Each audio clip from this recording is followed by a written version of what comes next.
Now we're going to be talking geopolitics with our next couple of guests. As we all know, it's been a roller coaster few years with the pandemic. Now we're handling the impacts of the war in Ukraine, a looming global recession. So what does all of this mean for business leaders and for our wallets? Well, first up, we can welcome fresh from the main stage, a best-selling author, historian and philosopher, Yuval Harari. Thank you so much for joining us once again. Thank you. We heard you on the main stage talking a lot about the future of work, and I'm sure there'll be a few more questions on that from the audience. But we're going to shift our focus a little bit to geopolitics, these very turbulent times that we're living in, or that we feel we're living in. From a historical perspective, how turbulent are they? Very turbulent. It feels like we fell off the edge of the cliff, especially given that, the last 2-3 decades have been the most peaceful era, or one of the most peaceful eras in human history. And this is now over. We are in an increasingly turbulent world. And the problem is that we are facing these major challenges that just cannot be solved without global cooperation. Okay, thank you for that perspective. We've had some real optimists here, and you said on stage you're neither an optimist or a pessimist. You're trying to look at this from a broader perspective. You wrote in The Economist at the start of the Ukraine crisis that the direction of human history was at stake. Yes. Now that 6 months have passed, how do you reflect on that time? The direction is not good. I mean, I'm not saying it's got any better, but how are you reflecting? Again, the basic question, it goes much beyond the specific regional war. I mean, how are we going to tackle climate change? How are we going to regulate AI if we do not have global cooperation? And global cooperation is disintegrating. What we are seeing is a dramatic rise, for instance, in defense budgets all over the world. For most of history, the military was the #1 item on the budget of every king and emperor and sultan. In recent decades, the average expenditure of governments all over the world on their military was about 6% of the budget. That's nothing in historical terms. This is what enabled countries to shift resources, to build healthcare systems, education systems. And now as defense budgets again skyrocket. Yeah. Especially here in the Nordics, where there hasn't been any need for military action for a very, very long time. Is there a key moment in history that you think world leaders could learn from right now? History never repeats itself. So it's not like, we can do the same thing we did last time. No, it just doesn't work like that.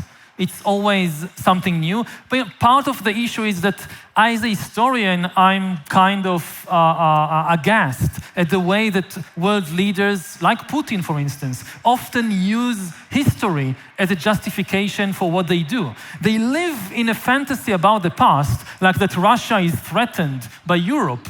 They live it as if it's 1941 or as if it's Napoleon's time.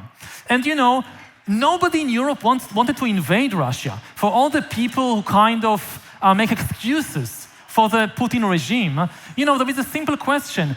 Which country in 2022 was about to invade Russia? Nobody. So these kind of historical analogies can be extremely dangerous because we don't live in 1941. Yeah, 2022. Lots of questions coming in about the future from our audience.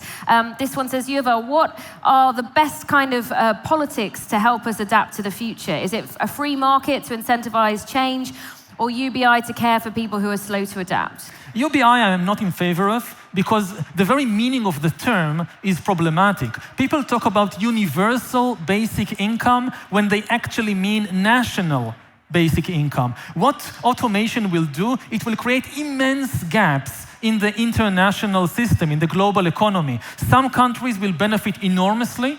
Some countries could completely collapse. Now, if you think UBI means that you tax corporations in California in order to pay a basic income to unemployed people in Pennsylvania, that can work. But who will support the people in Guatemala?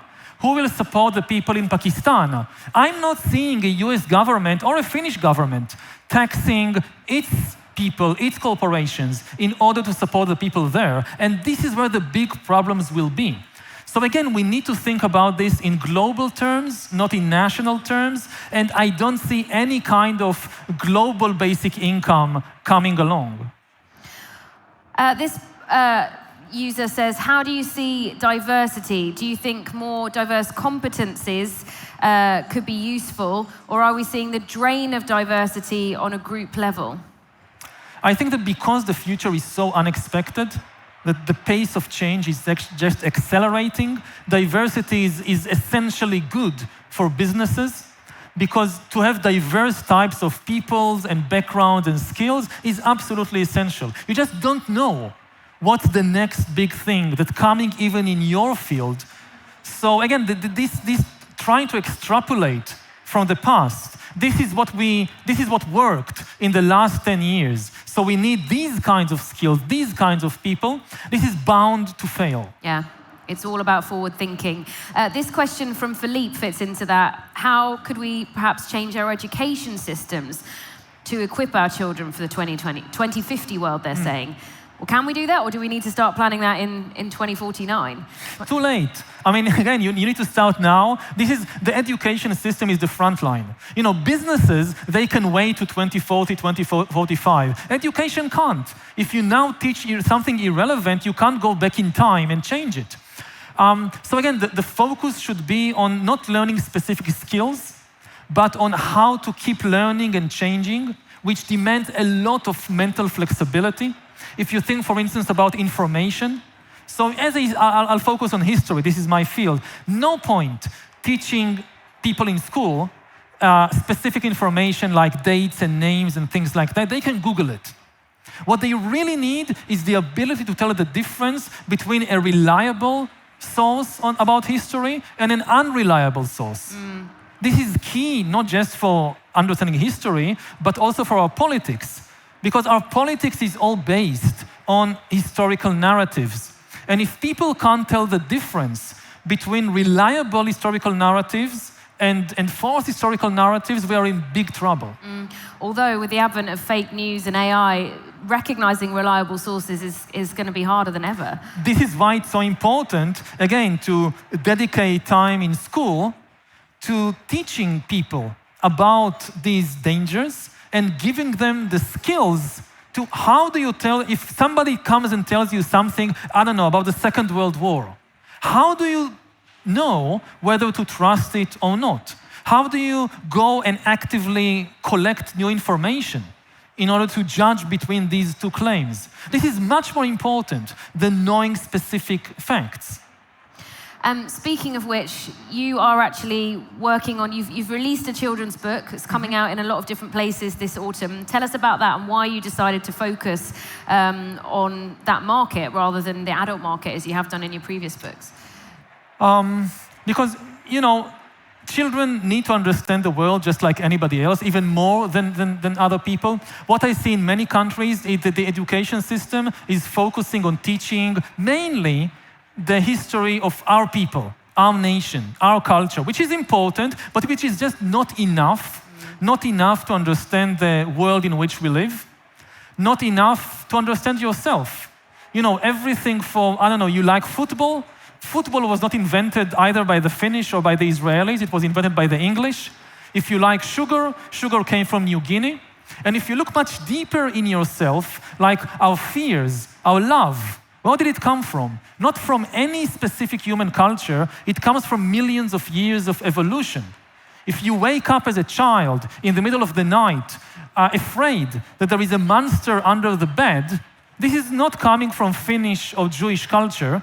This is actually a memory from millions of years ago when there were actually monsters that ate children in the dark. If a lion came to eat you and you kept sleeping, you did not survive. So to understand, again, the most basic things about us, who we are, our fears, our emotions, we need a global understanding of history that goes all the way back to human evolution. Yeah, fascinating. I'm looking forward to having a look at that and buying that for some of the young children in my world. This post comes from an anonymous user, but thank you. They say, how long do you expect the current time of turbulence to continue before we reach a new balance? I don't think there'll be a new balance. I was worried you were going to say that. I think that, as I said, we fell off the cliff. That people, during the corona, there was this constant yearning, when will this be over and we'll be back to normal? And now the impression is we'll never be back to normal. I mean, it's going, the pace of change and also the pace of the crisis is just going to increase. And this is, and psychologically, it's very difficult, especially for people, say, in our age group, because we had the fortune, most of us, to live in a very extraordinary time in history, in the most peaceful, relatively peaceful. There were still some wars. I come from the Middle East, you don't need to tell me. There were also wars in the early 2000s, but generally, it was the most peaceful era in human history, and we kind of got used to it. And unfortunately, now it seems that, we build these, peace did not come from the sky, it came from institutions that humanity built. We now neglected these institutions, and the neglect didn't start in Moscow. The neglect started in Washington, in London, the very countries that built the international institutions that created this relatively peaceful and prosperous era, they turned their backs on it. And this is what we get. Moving away from politics, obviously we're in a room full of a lot of business leaders. You talked on the main stage about don't just give to charity, actually kind of try and reshape your business. No, I'm not going for don't give to charity, but focus Don't do that and think that's enough. Yes, it's not a compensation. It's not like you're doing this awful thing in your business, but then you say, well, I give to charity, so it's fine. No, forget about charity. Focus on your core business. Have a business model that has a good impact on society, and this is your contribution. Yeah, we've had one question saying, what do you think about what the founder of Patagonia has done recently, announcing that Earth will be their only shareholder?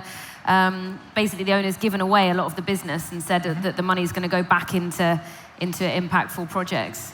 I'm more concerned about where the money is coming from than about where it's going. Again, if you make lots of money in a bad way and then you give it to good causes, this is not good.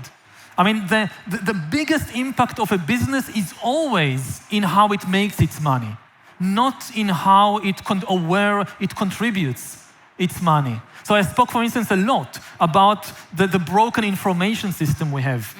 The high-tech companies which built this information system, if they destroy the foundations of democracy and then give billions to charity, the bottom line is still very, very negative. Yeah.